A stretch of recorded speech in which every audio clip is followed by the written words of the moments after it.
Ese mañana el poeta muere, el país tropieza y un hombre, Juan, se embarca. Destino desconocido, destino Chacabuco.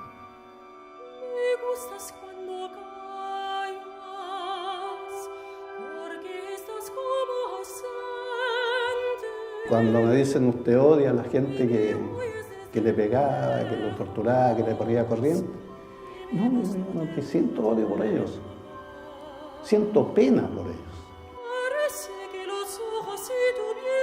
Yo siempre tenía la esperanza de que algún día iba a salir, y que iba a volver con mi familia.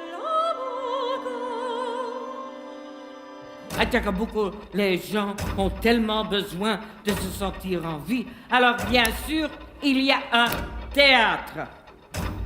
Volver a alimentar todo lo que en alguna medida ya había sido destruido por los militares. Había un juego social que tenía que ver con la autoestima y con la locura. La folie!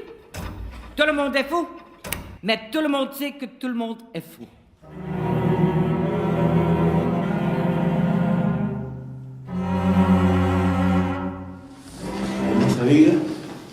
On savait que c'est... Quand l'enfant court dans un désert, rien ne pourrait jamais détruire son monde.